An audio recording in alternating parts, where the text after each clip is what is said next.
What's the most petty thing you've ever done without regret? Okay, so hear me out. I'm not usually a petty person. Like, I recycle. I say thank you to baristas. I hold doors open for people who don't say thanks. But this situation, this brought out the villain in me. And honestly, she had a point. So it started with my college roommate, Brielle. We met freshman year in the dorm's instant besties. We'd stay up binging trash TV, split takeout, bills like a married couple, and trauma bond over terrible exam scores. By junior year, we moved off campus together into this little two-bedroom with peeling paint, creaky floors, and zero sound insulation. It was cute. And for the first few months, chill. Until Ethan entered the chat. Ethan was her boyfriend.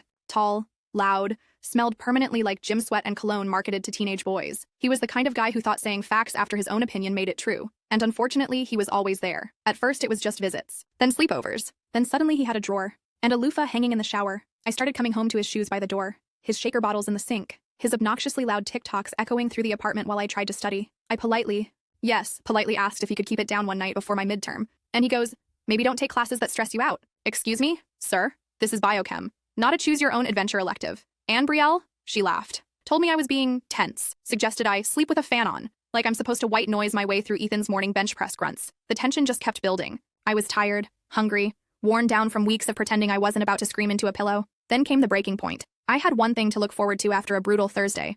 Leftover pad thai from the night before. I had it saved, labeled, tucked lovingly in the fridge like a tiny edible therapist. I came home, it was gone. And not just eaten, there was a note, taped to the fridge, from Ethan. Thanks for the noodles, I owe you one, with a winky face. I blacked out for a second.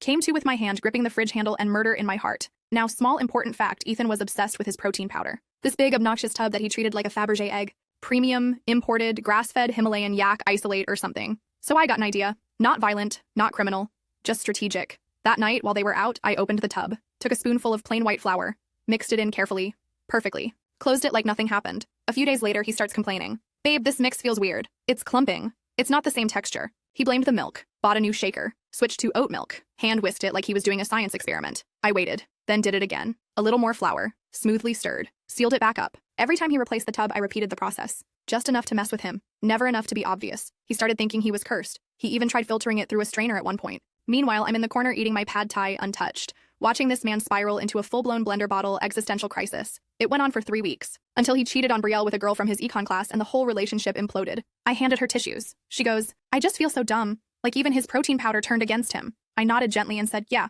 crazy how things just go bad. Would I do it again? In a heartbeat. Regret it? Not even a little.